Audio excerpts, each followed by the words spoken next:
He was slim, confident, and now could finally enjoy all the things that he really wanted. I hate his smile so much. Everything about this dude, I just hate. I hate his glasses. I hate his lip. I hate his teeth. I hate his whole face. I hate his smile. It's not even a real smile. He would be smiling if he was looking at a child. Alright, bro. The Jared Foundation. Y'all are obsessed with this man's pants. Oh my god, you're not the target audience for him. This nigga look like a swollen plum. And Jared's joggers. All right, yeah. Why did we glaze this man for 15 years? Jared's joggers? Oh my god, bro, that's ridiculous. Racist against rappers, they all look the same to him. They used to beg him not to egg him on Halloween. He told him holler back with the suede Pumas, dollar green. Nah, I mean, heat it up till the temperature tarball. Y'all just gawk like gargoyle. You know what's crazy? I feel like a lot of people don't realize just how terrible of a person Jared Fogle really was. You know, the Subway mascot guy? I'm telling you, this nigga makes Diddy look like looks like a CBS Kids. You know what I'm saying? We got It'sBlanko. He's finna tell us the story. But no, like I'm telling you, there's literally, I think, I haven't watched it in a minute, but I think I watched like an hour-long documentary going over all the stuff Jared was doing, bro. Like, this dude was dead ass trying to run a child sex rink, bro. It's ridiculous. I don't know where Subway scooped this guy up from. I don't know what gunk in whatever back alley they scooped them out of, bro. But I know every day they regret ever becoming alert of this nigga's existence. All right, let's see what Blanko got to say. There was a time where mascots were everything in the fast food industry. McDonald's had Ronald the Clown. Burger King had the King. Y'all ever played that Burger King game, Sneak King? Okay, y'all don't know about that. KFC had Colonel Sanders. These characters and people gave a lot of life to the brand. Subway was one of the companies that wanted to get in on this, and in 1999, they struck gold with Jared Fogle, a man who lost 245 pounds just by eating Subway every single day. It was the absolute perfect marketing campaign. What became one single commercial became a 15-year-long relationship. Oh Subway's profits skyrocketed because of Jared, and he was worth a very humble $15 million. Just because he lost weight, you know what? I'm finna have a transformation too.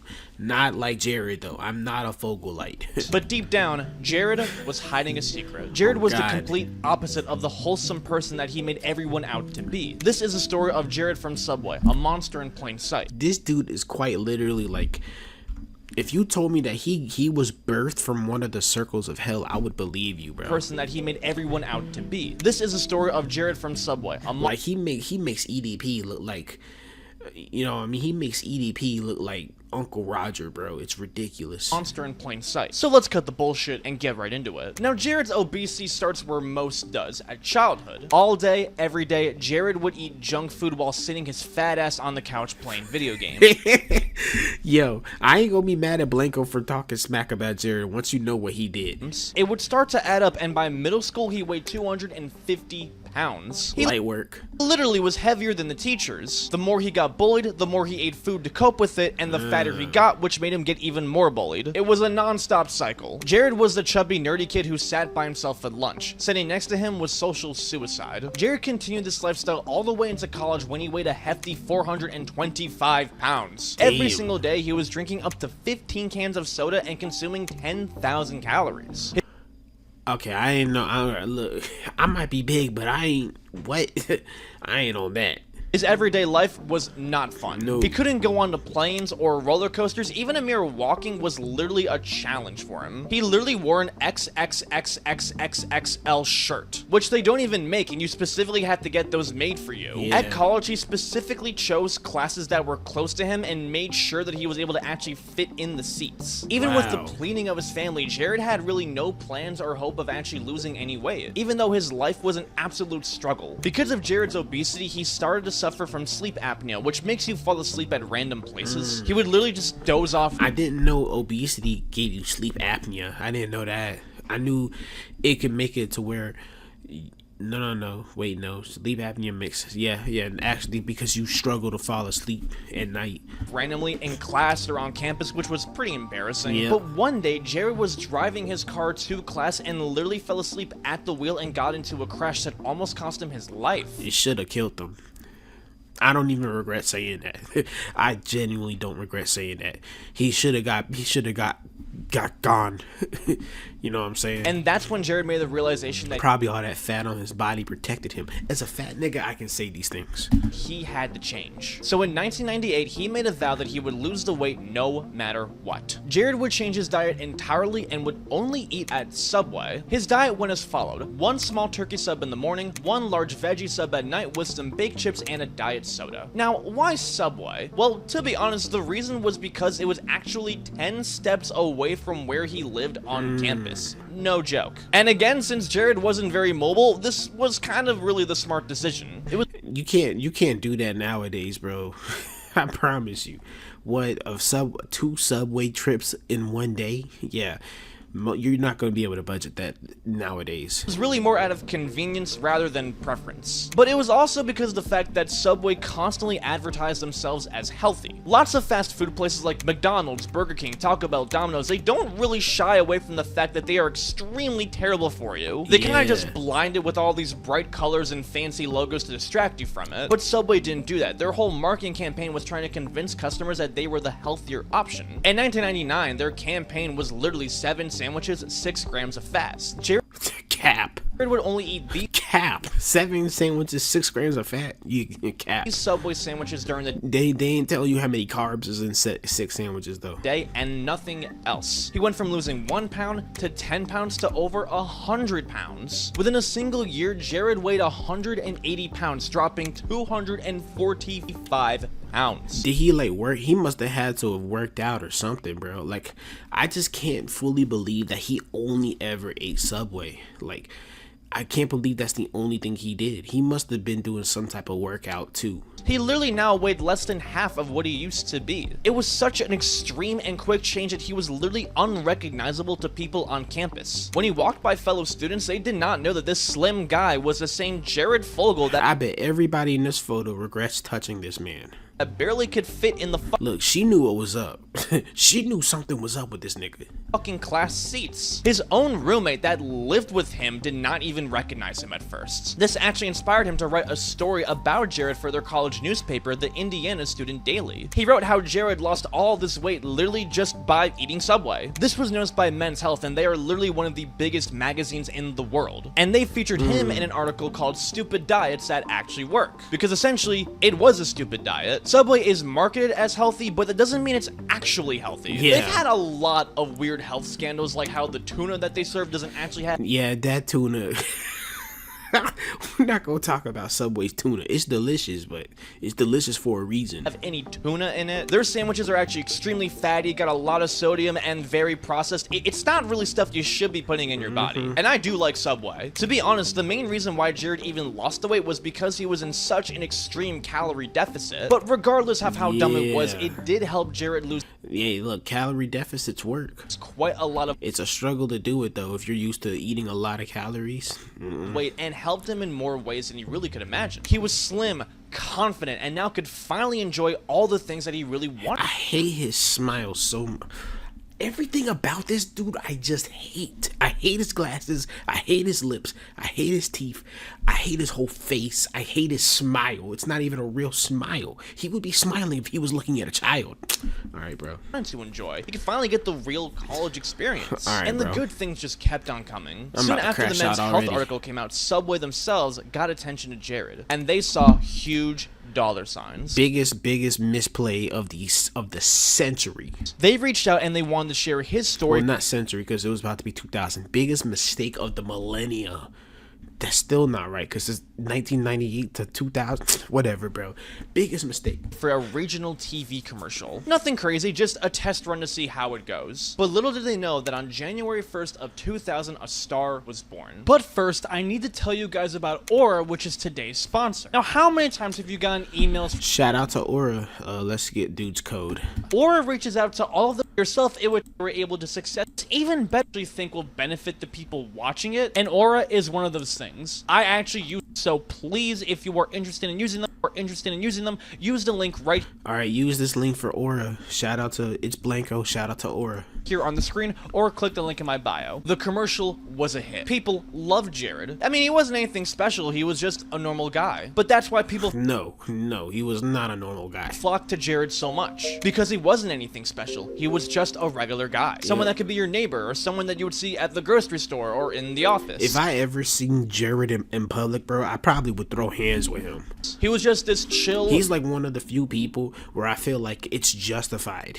I feel like it's all justified, bro. Whatever you're thinking that you would do to him, I think it's all justified. nerdy looking nice guy. And that's exactly why he was perfect. He was relatable. People saw a lot of themselves in him. Fucking and people creep, love bro. seeing an underdog win. A person who was a total loser beats the odds and becomes a winner. I wish he never woke up. That- All right, let me stop hating. Let's let Blanko tell the story before YouTube erases me off the platform. who Jared was. He had this incredible weight loss journey, but also One more child. No, I'm kidding. still seemed like this super humble down He wasn't kidding though. Sorry. All right, enough. I'm yapping too much. Let me shut up. Jared was. He had this incredible weight loss journey, but also still seemed like this super humble, down-to-earth guy. But what really helped is that Subway's main audience doesn't really cater to children that a lot of other fast food places like McDonald's does. McDonald's really advertises to a lot of kids with toys, bright colors, and a lot of pop culture collabs. But Subway advertises to adults who are looking for something to get on their lunch break or for after work. And with the stigma of fast food being unhealthy combined with the correlation of rising obesity rates, Jared could not have come at a better time. Also, he looked way older than he actually seemed. Like, he looks 40, but in reality he's 22, which is a surprise to me. The same year Ugly bastard. that Jared started being in these Subway commercials, their sales skyrocketed by 18%, which is the biggest growth rate they've ever had. Subway knew that Jared was going to be the future of their company, and they wanted to lock him in. They offered him a deal for $1.1 million every single year. He would Look at this freaky ass nigga. I can't get over how hideous he looks, bro. do commercials, events, appear at openings, the works. Each ad was more iconic and successful than the last. In a matter of a few years, Jared became one of the most recognizable brand figures ever. The image of the pants that Jared used to wear at 425 I pounds bet he ain't washed them hoes not a singular time either. that are big enough to use as a tent was iconic alone. It was just such an eye-grabbing symbol, and it worked so well with Subway's new motto to eat fresh again, trying to really convince people that they're healthy, when again they're not. Between 1988 and 2011, Subway's sales went from $3 billion to $11.5 billion. Jared gave a new life to Subway, and he was inescapable. South Park mimicked him, Jimmy Kimmel mimicked South Park has redeemed themselves because they absolutely clown on Jared Fogle every chance they get. They put him in a video game where you could beat the shit out of him as a boss. It's crazy. him. WWE hosted him. He was even on an episode of To Catch a Predator. That Yeah. What? I didn't know that. wouldn't age well. And I swear to God, I didn't know that. The Jared Foundation. Y'all are obsessed with this man's pants. Oh my God, you're not the target audience for him. 2004, Jared would start the Jared Foundation, Jared and children should not be within the same webpage. a non-profit organization that was designed to help beat child obesity. Yeah, oh my God, bro. Every single one of these kids was in danger and didn't realize it. Jared would help spread awareness for it by going to schools and talking to kids, and would raise money to fight the cause. It just made him so much more likable. Jared was living the absolute dream. He was famous. He was worth over $15 million fucking dollars. He had a hot wife, and he was traveling the world That still wasn't enough, bro. changing lives. What could possibly ruin this? Now, the cracks my around God. Jared's character would start to unfold long before he was ever caught. His weird activity wasn't just something that happened all at once. It slowly built up over time. In fact, it happened for so long, it's actually kind of hard to determine when it officially started. That's insane. That's an insane statement. We don't know when he started to like children, but we just know, like, that's crazy. The start of it was when it was revealed that the Jared Foundation was a complete sham. Barely any of the money that they raised actually went to the causes that they promised to donate to. Now, between 2008 and 2013, they raised over $650,000, yet they only donated $146,000. So where did the rest of that money go? He pulled the Amber Heard. Well, much of it was spent on Jared's fun. He used the money for golf tournaments, meals, entertainment, and more. 26% of the money raised an entire quarter was literally not even accounted for. Where that money went, God knows where. The Jesus. foundation didn't even spend $5 for the registration fee. $5 What? fucking dollars for a registration fee. That's wild. No, they were alerted about this many times. Indiana dissolved the organization, but the IRS still recognized it, which was really the important part. A lot of celebrities and rich people will create these non-profits to really donate all this money in front of the press and then slowly funnel it back into their own pockets. That's them tax-free money right there too, bro. Charity scams are the worst. This is how they get a fat tax cut, because charities and nonprofits don't get taxed. The CEO of GoPro did this, the Kardashians have done it. I mean, there's so many people that have done this. That don't surprise me. It's nothing new, and it's extremely common, unfortunately. But with Jared, it did not stop there, because he started to get very reckless with the money. He spent tens of thousands on strip clubs and prostitutes. Look at these, man. Oh my God. These women literally look like Barbie dolls. And who is this? Did this man get Joe Exotic? Come on, bro. And it's estimated that he spent at least $12,000 on escorts alone. All of this activity would eventually lead to him and his first wife getting a divorce. The first wife. That's the best decision she ever made. I don't want to see Jared in front of children, bro. Actual speeches that Jared gave at school were strictly for publicity. It gave Jared that wholesome image of really being a good, down-to-earth guy who wanted to help change the world. This was good for his brand, and it would help Subway hire him. Look at that nigga. He looks like a fucking frog. For more commercials and make more money. Now, this charity fraud was discovered around 2012, but really nothing actually happened with it. It didn't make any headlines because Jared was just so loved. No one really would believe it. And his divorce was not really heavily publicized at all. The details were extremely hidden, even to this day. No one think that he would sham people like this or be unfaithful. And this simply just made things a lot worse. He got away with so much, bro. It's ridiculous. The money and fame was starting to really get to Jared's head, and being able to get away with stuff like this made him feel invincible. Yeah. Because you see, not only was a lot of the money from the charity spent on fun, but 60% of it actually went to the executive director of the Jared Foundation, Russell Taylor. I don't even want to talk about this nigga. I don't know if it was Russell Taylor. Jared had an accomplice.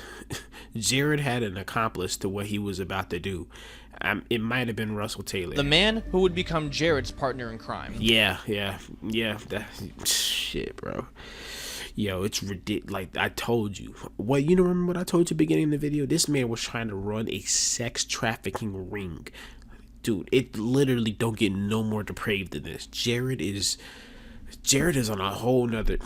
Now, Jared met Russell while he was going around and speaking at schools. Just look at these niggas, bro. Oh my God.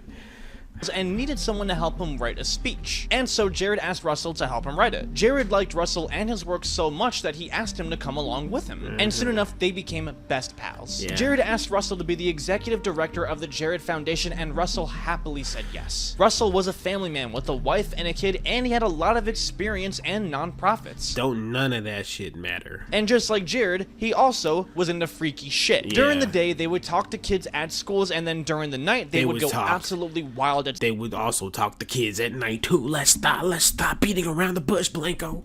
It's time to tell the people what they need to know. Strip clubs. They stayed at the fanciest hotels and made sure to always ball out in the private rooms. And together, this began their 12-year run. This nigga look like a swollen plum. And Jared's joggers. All right, yeah. Why did we glaze this man for 15 years? Jared's joggers. Oh my God, bro. That's ridiculous. Russell was paid hundreds of thousands of dollars a year to keep up his lifestyle. He was getting paid so much money to simply just keep up Jared's facade while also fucking hookers and doing drugs with him. Yeah. And for a lot of people, that's probably a dream job. But while Russell was paid like a partner, he was treated like a servant. Jared would ask him to do various things like get the...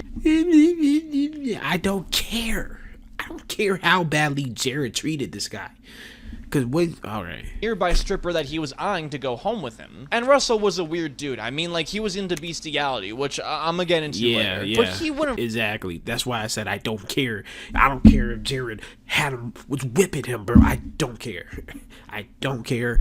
I hope he hit him harder. Realize just how fucked up Jared actually was. Yeah. Now, since Russell was away from the office so much while doing all this overseas traveling, he was worried that people were sneaking into his office and stealing from him. This paranoia paranoia also came from all the drugs he was doing. So he Yeah. placed these motion sensor cameras that were disguised as radios and alarm clocks to really see if there was anything going on. And he's right, there were people sneaking into his office, but they weren't stealing from him. It was Russell's cameras actually captured a young intern going into his office and doing it with her boyfriend right in the room. And they were both teenagers, so obviously they were underage. holy shit. Russell told Jared about it, expecting him to get disgusted and be so flabbergasted that people would do such a thing in a professional room. But And then Jared licked his lips. Jared didn't react like that. Instead, he told Russell that he wants to see the full footage, and Russell gave it to him. Jared then asked Russell to put more cameras around the office to capture more moments like this. At first, Russell didn't do it because he thought he has to be joking. Like, they're into weird stuff, but like, this is pretty crazy. But right after this, Jared then starts to buy him quite a lot of things. He gets him a brand new house, Mercedes, and pays off all of his family's expenses. And then once again, he asked Russell to put more of these cameras in his house. All because he had got his hands on some CP. He bought that man a house and a Mercedes just so he could see some kids get... Yo. When I tell y'all are not ready for the Jared story. And this was Jared's way of getting Russell to follow his beck and call. Because after all, if Russell says no, well then, no more nice things, no more job, no more money. And I don't care. so, Russell would oblige, putting more of these cameras into his house. I genuinely don't care. Boo-hoo, you lose a house and a car because you're not abusing children. Like, I don't care, bro. He would get more kids Jared's joggers. Y'all better jog to the damn jail. to stay at his home, specifically the ones that Shit. Jared really liked. He would get footage of them changing and bathing. He would even give them alcohol to make them more loose, the way that Jared liked my it. He also God. got a really weird, sick thrill from being able to control Russell, because essentially he controlled his salary. Yeah. Jared would often refer to himself as Daddy. Whenever he wanted something from Russell, he would literally say, "Remember, Daddy's paying for your things." Like, Russell is a bitch. Jared is a freak. Russell is a bitch. can't make this shit up. Like, he literally enjoyed this Daddy is thirsty. Like, genuine control that he had over him. Daddy hungers. Even for the fun of it, he would make him just do really weird shit, like eating food that messed up his gluten intolerance. Like, what? Like, why? Jared would even have Russell directly acquire CP from the internet to send to him. In these videos, Jared found victims that were as young as 6. Yeah. 6 years old. If that wasn't enough, Russell would even send pictures of his stepdaughters to Jared. There was just no limit. I told you, bro. Russell, at some point, bro, your compliancy just makes you just as bad as old boy. That first instance with the video, okay, weird, but if you would have reported it to the police, you would have been forgiven. But since you didn't do that, it's genuinely just fuck you from this point going forward. But the photos and the videos weren't enough for Jared. He wanted the real No. thing. He would go on specific types of websites that were designed to get specific types of escorts, if you know what I mean. Yep. It was basically a sex trafficking website. What did I tell y'all, bro? Jared wanted to make a sex trafficking rink. And in 2017, Jared paid a 17-year-old for her services, if you know what I mean. He would even do it again with her at the Ritz-Carlton, which is like one of the bougiest hotels ever. And Jared was fully aware that she was underage. This is confirmed. But at the same time that Jared even tried to acquire another escort that was 16 years old. As he states, the younger the better. Jared would do this pretty often. He would offer fellow escorts a finder's fee if they were able to find him underage workers. What did I tell y'all? This would be right after doing it with them so that he knew that they were not undercover cops. Yeah. Now, this specific story is the only confirmed one that happened. How many times he actually did it is quite literally uncountable. He did this Yep. all over the world, traveling to other countries like Thailand, where a lot of that shit goes down. Yep. As Russell would say himself in court. But even then, Jared was just completely unstoppable. On the surface, he really kept up the wholesome image. He got married to a new wife who was a teacher, and they had 2 kids together. And he was That's so... Oh, my God, bro. This nigga literally pisses me off. still doing all the charity work and the commercials. While he's paying for sex with... You know what? But eventually, things would start to crumble down for him. Now, back in 2007, during Jared's first ever marriage, one of Y'all... Real talk, bro. This video was not gonna... I already know... I knew clicking into this video does not go deep enough into this man's depravity. This man had gigabytes of CP. Gigabytes. the women that he allegedly had an affair with was a radio host by the name of Rochelle. Now, I say allegedly because it's rumored that they slept together, but nothing really actually confirms this. Of course, nobody's want to confirm that they had an affair with a child. With a child pred, bro. At least to what I know. Now, during this time, Jared was speaking at a local middle school and she wanted to interview him. And they filmed a television program later in the auditorium of that same school. Now, while they sat on the couch getting ready to film this program, Jared was kind of flirting with her a little bit, touching her arm and stuff. And then he leaned into her ear and straight up said, "I find middle school girls so hot." Just out of the blue. Why he had admitted this to a completely random person is beyond me. Maybe it was part of like this weird thrill where he would tease people. It was definitely part of a fetish, bro. It probably felt powerful. Like he wanted to see how far he could push it before he got caught. And tell people all this. And now I'm hoping that his butt is getting caught every day. It's weird shit he was doing, thinking that he would get away with it. Maybe it's because he knew it was wrong and deep down was trying to subconsciously confess it. No, don't give him that much grace, bro. That man was seeking for the thrill of being so close to getting caught and yet so far. Rochelle was just beyond stunned by this. And she knew she had to do something about it because clearly something was going to happen. She went to the police and told them exactly what he told her, but they couldn't really do anything. Yeah, it's fucked up to be attracted to kids, but technically he didn't actually do anything to any kids, or at least as far as they know. So there really was he tried to do everything with every kid. Nothing to arrest him for. So over time, she would start to record their conversations on the phone. Slowly over time, she tried to ease him into confessing to some of the shit that he's done. This took 4 years of hours and hours of extremely long, uncomfortable conversations, but eventually she was able to get something out of it. Jared would eventually admit to her for his weird desire for wanting to sleep with minors and the strategies that he did for making it happen. And the tapes are literally copyrighted, so I can't actually play them for you, but just know it's very fucked up. But yeah, not only did I listened to a couple of them. Gang.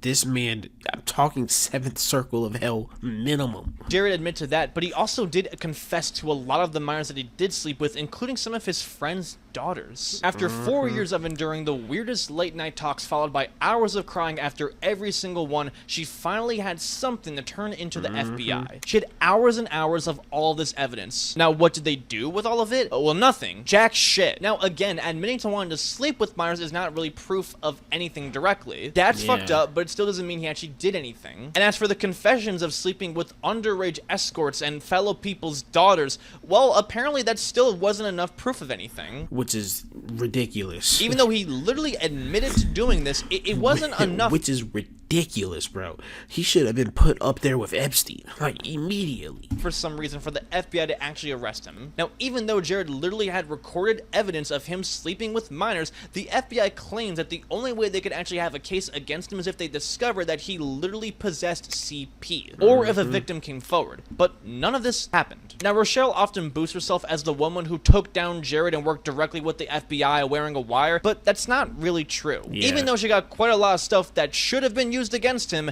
it didn't really actually lead to an investigation on him. But she did convince the public of how fucked up he was, because when the I like all ages, that's the thing. Tapes came out, it was extremely disturbing. So what actually led to him getting caught? In September of 2014, a Jane Doe report came forward claiming that Russell Taylor tried to send her CP. And in case you don't know, Jane Doe is the name that people go under when they try to be anonymous. Now, Russell and his wife had an open marriage where they did a lot of weird shit with a lot of weird people, but it wasn't like on some Diddy shit, you know? And this Jane Doe person in particular actually happened to own quite a few horses. And then one day, Russell asked her if he can do it with one of the horses. Remember how I said he was into bestiality? Yeah, I kind of meant that shit. She thinks he's joking, but then he sends her a picture of a naked woman with a dog doing a certain type of activity. And then he offered to send her CP. He never actually sent it, but this was just enough to get his home raided by the FBI. And I wish they would have just shot him, turned him into Swiss cheese. Well, not really, because they needed him to get Jared. They found terabytes upon terabytes of dark shit. That's what I meant, terabytes. I said gigabytes earlier. No, terabytes. Like, imagine my PS5, and then imagine like 20 of them. And imagine all of it is However, this did not immediately connect to Jared. Not yet, at least. Yeah. Now, when all this happened, Jared acted like as if he had no idea what was happening, and it was a complete shocker to him. I was shocked to learn of the disturbing allegations against Mr. Taylor. Effective immediately, the Jared Foundation is severing all ties with Taylor. They need to be severing Jared's neck. Let Russell take the fall. No shocker. The public thought Jared was clean, but people close to them knew that Jared was involved in some sort of way. They just couldn't really prove it yet. Now, Jared did try to buy Russell's silence by basically paying for all his family's expenses and continuing to send money into his account quietly. But the problem was this didn't really matter because the evidence was already stacked against Jared. Paper trails, bro. Once the FBI actually, like, I'll say this much. Once the FBI actually starts to genuinely investigate something, they gonna discover everything. Everything. Deleted messages, phone calls you didn't know were traced back to you. Like, it's over, bro. Once you actually get them to get off their cheeks, bro, they really start going crazy. He just didn't know it yet. In the summer of 2015, Jared's last ever commercial with Subway would premiere. Hi, I'm Jared, the Subway guy. I don't even want to hear this man's voice. It's a lot of weight. You ready? The future of Downton is... And walking a lot. Now has 2 kids. Ready to write your... They were pretty I don't even want to hear that man's voice, bro. His voice just disgusts me. confident about how they were sending each other material because they really thought they were going to get away with it. A little too confident. So much so that the police didn't actually need to raid Russell's house at all to find the evidence against Jared. It was right on his phone. Russell and Jared had constantly texted each other CP. Many of the victims were kids that were acquired from the Jared Foundation, which is all that the cops crazy needed to raid Jared's home. And they found a good amount of stuff. The police found 2 SD cards of CP from Eastern Europe, and Jared was officially done. The news came as a complete shock to everybody. The same wholesome guy who lost all this weight and was doing all this charity was actually one of the most fucked up people ever. Immediately, everyone who capital letters who worked close to him or knew him cut ties. Subway dropped the partnership. His wife divorced him. He was supposed to be in this movie Sharknado 3 that dropped him I'm glad he didn't ruin that. His career was in the toilet. A month later, Jared committed to a plea agreement where he would plead guilty to 2 counts of receiving and distributing CP, and 1 count of engaging with a minor. This was simply only a fraction of the actual shit he did, and he was sentenced to 13 years in jail, while Russell only got 27 years in jail, and it's highly likely that Jared will be out as early as 2029. But at least a significant amount of his fortune was... They need to put a bounty on his head for real, bro. And I'm being so serious, bro. That man does not need to ever see never ever smell fresh air, feel a ray of sunlight on his skin, never. Wiped from him. He had to pay $1.4 million to 14 different victims, so $100,000 each. His wife got $7 million from the divorce, and who knows how much money he spent on all of these legal fees. He does still have around $4 million, but at least a very big amount was wiped from him. Jared really had the audacity before his sentencing to claim that he was simply trying to be a good person and get all this activity behind him. I don't know when he planned to do that because he was doing all this weird shit for over a decade. He even tried to get his sentencing appealed because he argued that the judge had something against pedos, which is kind of like... What? That's the most valid bias I've ever heard. A no-brainer. Yes, the justice system has something against people that diddle kids. That's kind of how it fucking works. I don't know what kind of argument he was trying to present with that. And he must have had his brain diddled, bro. There's no way he really said that. I forgot Yeah, no, that man, hell no, under the jail for that, bro. What you mean? You have something against pedos? What is this, Russia? Like, what the hell? Yes, we got problems with you. As you can imagine, this was a PR nightmare for Subway. A simple announcement on Twitter saying that he's no longer part of their brand was... Subway and Jared Fogle have agreed to suspend the relationship due to current investigation. Jared is cooperating. We are shocked about the news and believe it is related to former Jared Foundation. We are monitoring the situation closely. Don't ever get on here and say we agreed to suspend it. No, you get on here and you say...